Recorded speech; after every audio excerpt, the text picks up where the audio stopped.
Greetings, fellow synth nerds. Nick Tuttle here at Misty Music Studio, and today we are going to be replicating a very frustrating problem in Logic that has to do with the Novation Summit. I looked this up and had a huge annoyance, just dealt with it for a long time, and eventually called Novation customer support. Huge shout out to AJ who solved this issue for me, and this is me posting the solution on the internet so the next person doesn't have to go through that.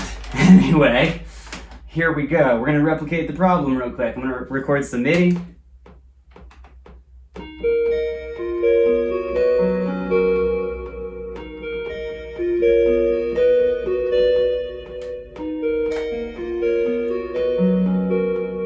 Okay, all well and good. MIDI is recorded. However, here's the problem.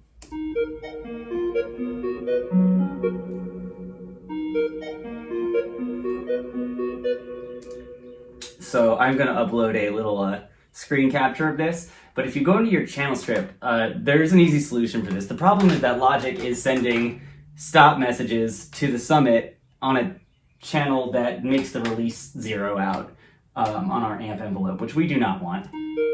So even after I fix the amp envelope, fix the release time, stop it again, it does it again, and it's going to keep doing this every time. This is very annoying. So there luckily is a really easy fix. It's not in the settings, it is on the channel strip itself. So on the channel strip for your virtual instrument track that you fed the MIDI into, you click below region, you open up the track section, and there is a little teeny tiny button that you can check. It says no reset. So we're gonna check that, and I'm gonna fix my release time.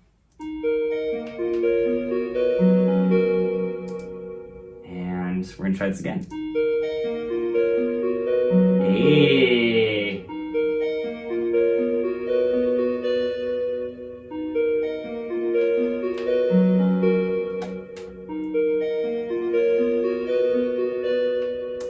So there we go. That's the solution. Isn't that awesome? You can thank AJ at Novation for figuring that out, and yeah, that's it. Enjoy.